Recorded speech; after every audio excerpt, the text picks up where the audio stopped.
ጎበዝ ተማሪ ትምህርት ቤቱን በኩረጃ አጥለቀለቀችው። በስቲክ ፈተናዎች ማህበር አማካኝነት ይህ ኩረጃ ይጋለጣል። አስደናቂ ውጤት ያመጡ ተማሪዎች ስብስብ የምስክርነት ቃል እንዲሰጡ ይጠራሉ። የመጀመሪያው ምስክር ሊን ናት። እሷ በክፍሏ አንደኛ ደረጃን የምትይዝና የበርካታ የሂሳብ ውድድሮች አሸናፊ ናት።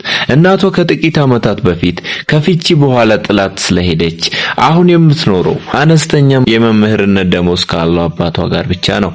ታሪኩ የሚጀምረው አባቷ ወደ አንዱ ዝነኛ ትምህርት ቤት ሊያስገባ ሲሞክር ነው። ምንም እንኳን ሊን የመግቢያ ክፍያውና ሌሎች ወጪዎች ብዙ ገንዘብ ስለሚጠይቁና ለአባቷ ችግር መሆን ስላልፈለገች እዛ መማር ባትፈልግም ለአባቷ ስትል ትሄዳለች።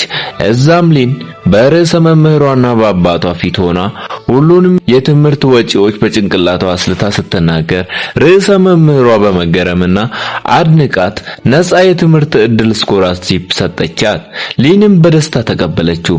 በኋላ ለመታወቂያ ፎቶ ስትነሳ ከትምህርት ይልቅ ተዋናይ መሆን የምትፈልገውንና ሊን ጎበዝ ተማሪ መሆኗን የማታውቅና የተማሪ ጉብዝና ግድ የማይላትን ተግባቢና የሀብታም ልጅ ግሬስን አገኘቻት። ሁለቱ ወዲያውኑ ተቀራርበው ጥሩ ጓደኛሞች ሆኑ። የትምህርት ቤቱ አጠቃላይ አማካይ ውጤት 3.2 ጂፒኤ መሆን አለበት የሚል አዲስ ሕግ እስኪወጣ ድረስ የግሬስ ውጤት መጠነኛ ነበር። ግሬስም ሕጉ ሲወጣ በትምህርት ላለመውደቅና ወላጆቿን ላለማሳዘን ሊን እንድታስጠናት ጠየቀቻት። ሊንም ከጥቂት ማቅማማት በኋላ ተስማማች። በፈተናው ቀን ሊን ጥያቄዎችን በደንብ አስረድታት ለማበረታታት ብትሞክርም ግሬስ ግን ሙሉ በሙሉ ግራ ተጋብታ ነበር። አሁን ወደ ፈተናው ገብተው ሊን ፈተናውን በፍጥነትና በቀላሉ ጨርስም ስለ ግሬስ መጨነቅ አላረፈችም። ግሬስ ካልተሳካላት ሊን ያገኘቻትን ብቸኛ ጓደኛ ታጣለች። በዛ ቅጽበት እሷን ለመርዳት ወስና ትክክለኛዎቹን መልሶች በላጲስ ላይ ጽፋ አሟና አውልቃ ላጲሱን ውስጡ አደረገችው። ከዛም ጫማውን ወደ ግሬስ እርግጫ ገፋችላት። ግሬስም ከውስጡ አውጥቷ የራሷን ጫማ ወደ ሊ ስትመልስ እንዳለመታደል ሆኖ ግሬስ ጫማውን በኃይል ስለመታችው አልፏት በክፍሉ መሃል ላይ አረፈ። ነገር ግን ሊ ፈተናውን ለማስረከብ ስትነሳ ጫማውን በመውሰድ ችግሩን በፍጥነት ፈታችው። ግሬስም ከሊን ኮርጃ በ3.87 ጂፒኤ ፈተናውን በተሳካ ሁኔታ አለፈችው። ደስታውን ለማክበርም ግሬስ ሊንን ወደ ቤቷ ጋብዛ ወደ መዋኛ ገንዳቸው ወሰደቻት። እዛም የግሬስ ፍቅረኛ የሀብታም ልጅ ፓት ተቀላቀላቸው። ግሬስም ከሊን ጋር በፈተናው ወቅት ስላደረጉት የኩረጃ ዘዴ ነገረችው። ፓትም ይሄንን እንደ እድል ተመለከተው። እናም እሱና ጓደኞቹ በሁሉም ፈተናዎች ላይ እንዲያልፉ ብትረዳቸው ብዙ ገንዘብ እንደሚከፍላት ነገራት። መጀመሪያ ላይ ሊን አያስፈልገኝም በማለት እምቢ ብትልም ፓት ግን ስለ አባቷ የሚያውቀውን ሲነግራት ምንም እንኳን ነፃ የትምህርት ዕድል ቢኖራትም አባቷ አሁንም የሚከፍለው የዕዳ ክፍያዎች እንዳለባት እና ያንን ተቸግሮ እየከፈለ መሆኑን ይነግራታል። ሊንም ለማረጋገጥ ወደ ቤት ስትመለስ የአባቷ ፋይሎች ስትፈትሽ የፓትን ንግግር የሚያረጋግጡ ሰነዶችን አገኘች። አባቷም በዚች ትንሽ ደሞዝ ብዙ ገንዘብ እየከፈለ መሆኑን ስታውቅ አዝና አለቀሰች። አሁን ደግሞ ሊን ፒያኖ እየተለማመደች ሳለ አባቷን ለምን ወደዚህ ውድ ትምህርት ቤት እንዳስገባት ጠየቀችው። አባቷም የተሻለ ዕድል እንዲኖራትና ምናልባትም ስኮላርሺፕ አግኝታ ውጭ ሀገር እንድትማር እንደሚፈልግ ነገራት። አባቷም ለመተኛት ከሄደ በኋላ ሊን ፒያኖ መለማመዷን ቀጠለች እና ጣቶቿ በሚጫወቱበት ጊዜ ለምልክት በጣም ምቹ መሆናቸውን ተገነዘበች። በሚቀጥለው ቀን ሊን የፓትን ጥያቄ ተቀበለች።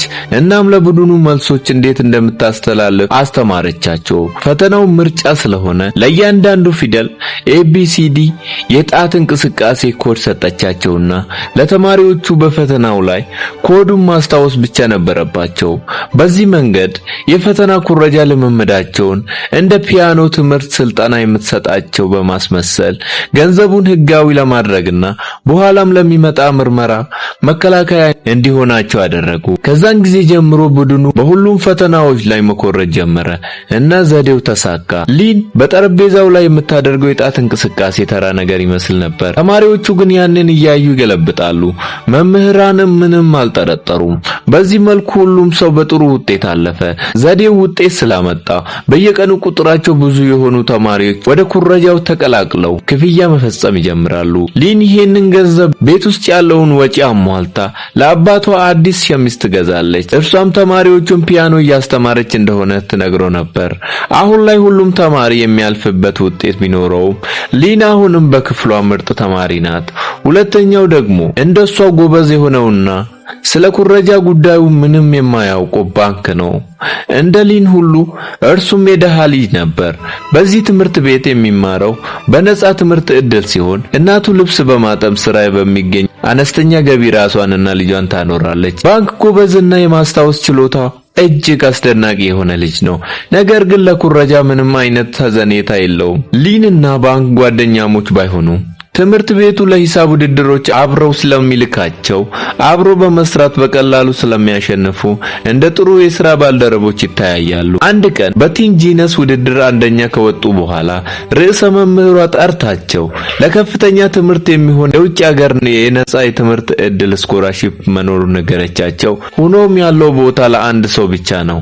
ይህም ማለት ሊንና ባንክ ከእንግዲህ በኋላ ተቀናቃኞች ይሆናሉ ማለት ነው።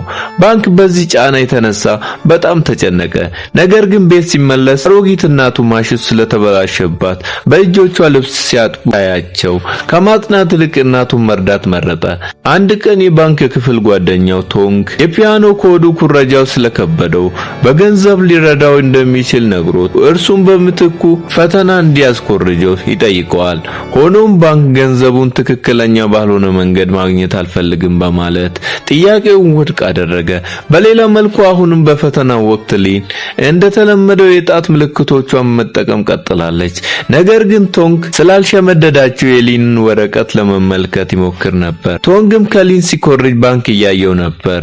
እናም ባንክ የራሱን ፈተና ሲጨርስ ሊን ጠረጴዛ አጠገብ ወድቆ እንደመሰናከል በማስመሰል ቶንግ ሊቀዳብሽ ነው የሚል ማስታወሻ አሳያት። ሊንም አመሰገነችው። ከዛም ባንክ ፈተናውን አስረክቦት ስለ ቶንግ ለመምህሩ ነግሮት ወጣ። ሆኖም ፈተናው በኮድ ተከፍሎ ስለነበር መምህሩ ለጥቆማው ግድ አልሰጠውም። ምክንያቱም መኮረጃ አይቻልም ብሎ እያሰበ ነበር። በዚህን ጊዜ ሊን እና ከፋይ ጓደኞቿ ይህንን ሲረዱ ደነገጡ። ነገር ግን ሊን በብልሃት የጣት ምልክቶቿን በመጠቀም ማን የትኛውን ክፍል እንደደረሰ ትለያለች። ሊን የደረሳት ኮድ ኤ ነበር። እናም መጀመሪያ ለኤ ቡድን ምልክቶችን ሰጥታ ተማሪዎቹ ፈተናቸውን እያስረከቡ መምህሩን ከበቡት እያለ ሊን ወረቀቷን ኮድ ቢ ከሆነው ከቶንግ ጋር ፈተናዋን ትቀይራለች። ከዛም የቶንግን ጥያቄዎች በፍጥነት ሰርታ ለኮድ ቢ ቡድን ምልክቶችን ትሰጣለች። በዚህ ሰዓት ጊዜው እያለቀ ስለነበር መምህሩም ወረቀት ሊሰበስብ ሲመጣ ልክ ጠረጴዛቸው ላይ ከመድረሱ በፊት መልሶቹን ሞልቶ ጨረሱ።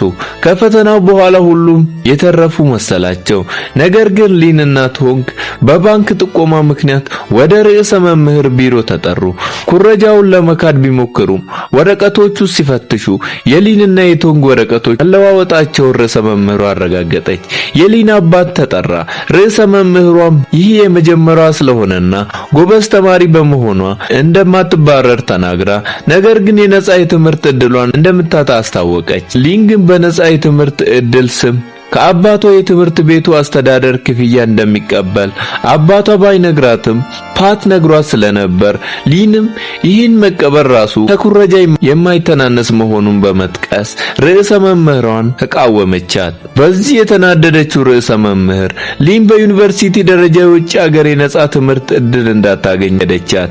አሁን ባንክ ተቀናቃኝ የለውም። ሆኖም ባንክ ዕድሉን ያገኘው ፍትሃዊ ባልሆነ መንገድ ስለመሰለው መጥፎ ስሜት ተሰማው። ቤት ሲመለሱ የሊን አባት ባደረገችው ነገር በጣም አዝነው የገዛችለት ሸሚዝ እንደማይለብሰው በመናገር ወቀሳት። ይህ በእንዲህ እንዳለ ግሬስ ከፓት ወላጆች ጋር እራት ለመብላት ወደ ቤታቸው እየሄደች ያሳየናል። ወላጆቹ ፓት በትምህርቱ የተሻሻለው በግሬስ ተጽዕኖ እንደሆነ ስላሰቡ አብረው ወደ ቦስተን ዩኒቨርሲቲ እንዲሄዱ የስቲክ ፈተናን አብሮ እንዲወስዱ ፈለጉ። ወጪውንም ሁሉ እንደሚሸፍኑ ቃል ገቡ። በዚህን ጊዜ ግሬስ በጭንቀት ሊንን ደውላ እርዳታ ጠየቀቻት።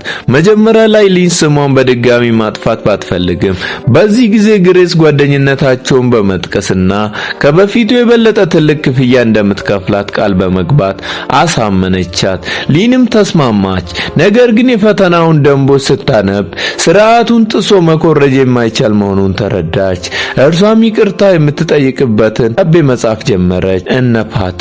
ነገር ግን በዛ ቅስበት አንድ ሰው ከሌላ ሀገር ካለው ሰው ጋር ሲነጋገር ሰማች እና ግድግዳው ላይ የተለያዩ የሰዓቶች ክልሎች የሚያሳዩ ሰዓቶችን ተመለከተች።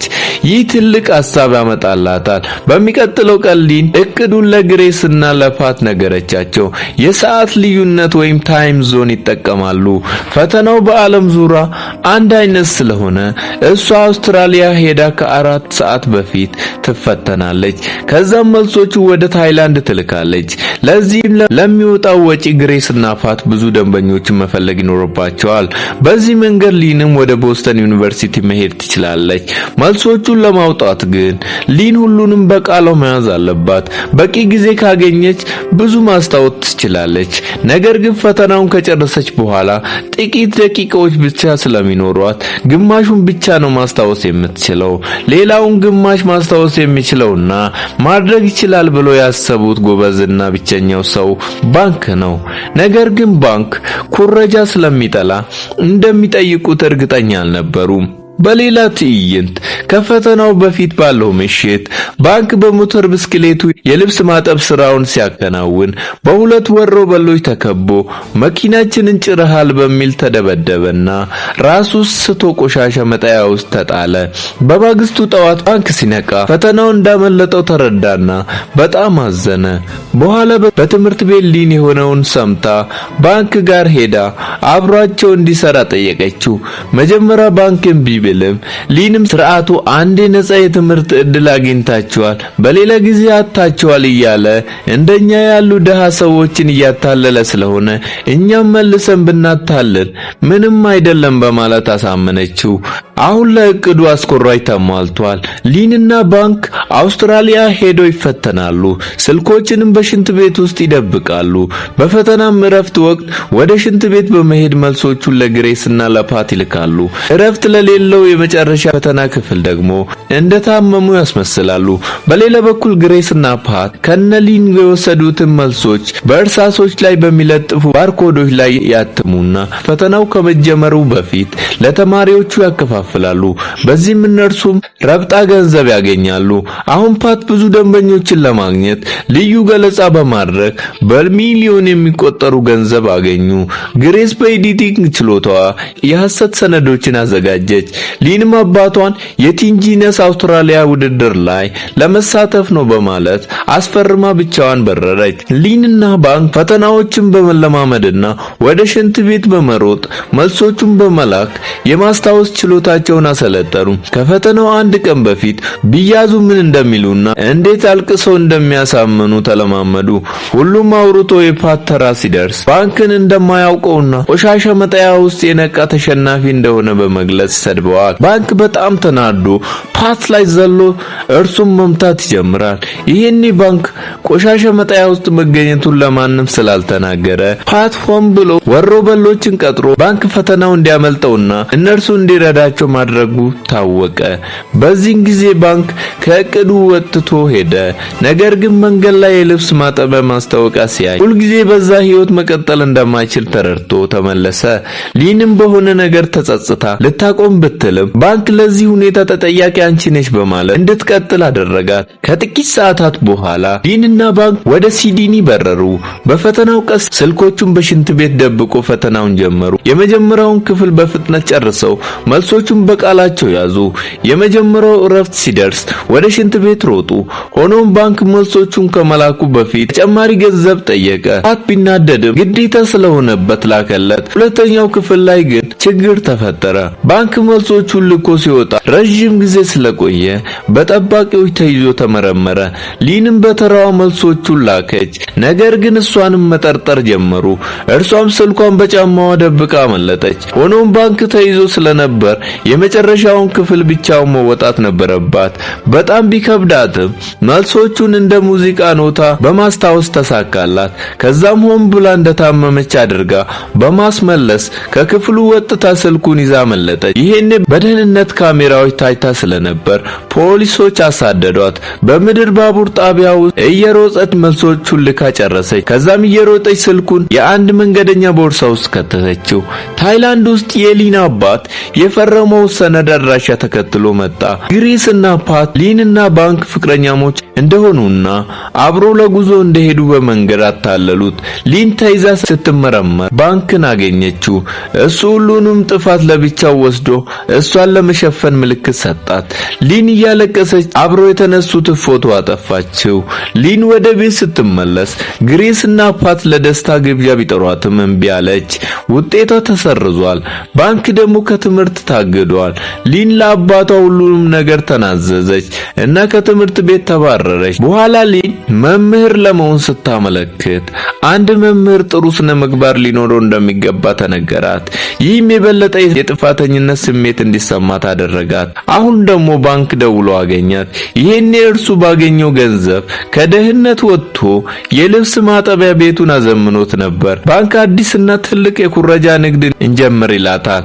ካልሆነ ግን አጋልጥሻለሁ ብሎ ዛተባት። ሆኖም ሊን ምርጫዬን አድርጌያለሁ አለችው።